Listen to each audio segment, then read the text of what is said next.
à Marseille, pour arranger les choses, la BAC Nord de Marseille, donc, vient de réintégrer les 16 ripoux qui étaient donc accusés de trafic de drogue, de trafic de cambriolage, etc. Ils viennent de les réintégrer, et le seul qui n'a pas été réintégré, c'est celui qui a parlé.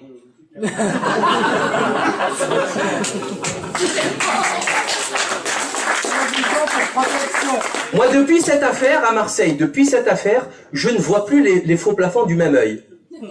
C'est-à-dire, quand je vois un faux plafond, je me dis peut-être qu'il y a 3 kilos de drogue, il y a 150 000 euros cachés. Donc vous rentrez au commissariat c'est chez moi, hein, c'est mon quartier, de la BAC Nord. Moi, ça fait des années que je leur dis, la police, c'est elle qui fait le trafic de drogue. C'est pourquoi? Parce que c'est très simple, Ils sont là, ils se lèvent le matin, ils sont là pour ça, d'accord? Ils sont là pour ça. Ils surveillent, ils écoutent, ils ont des indices, ils sont là pour ça. Bon. S'ils veulent les arrêter, ils les arrêtent. Point à la ligne. C'est tout. Prenez les endroits où ils vendent du shit, vous mettez 3 bus de CRS, il n'y a plus aucun acheteur, c'est coulé, c'est fini. Il n'y a personne qui va venir acheter, il y a des CRS. L'acheteur, il vient des quartiers sud, il arrive dans les CRS, il fait comme s'il allait à les snacks.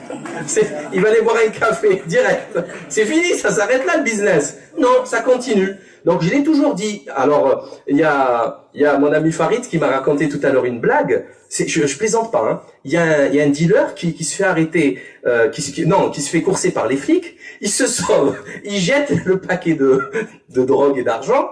Et vous savez, le flic, il choisit quoi?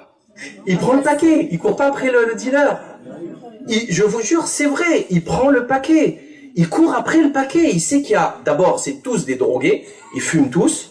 Non, mais sérieusement, hein. Sérieusement. Ils fument du shit et ils savent qu'il y a 10, 15 000 euros, 20 000 euros dedans. Et c'est l'argent qu'on trouve dans le faux plafond et dans la grand-mère qui est venue le récupérer, etc. Bon, bref, ils étaient tous sur écoute, on sait ce qu'ils ont fait. Donc, tout ça, je l'ai dit, on le dit, mais c'est une évidence et d'une clarté.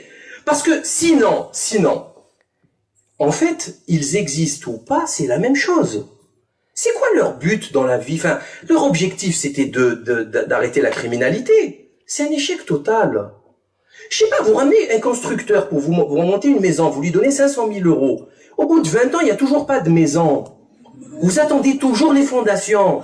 Il y a quelque chose qui cloche. Ils sont où les travailleurs? Où est la grue? La matière première, les briques, c'est où que c'est tout ça? Ça va commencer à un moment donné, le chantier, monsieur. Les flics, c'est pareil. Ça fait 50 ans qu'ils sont là.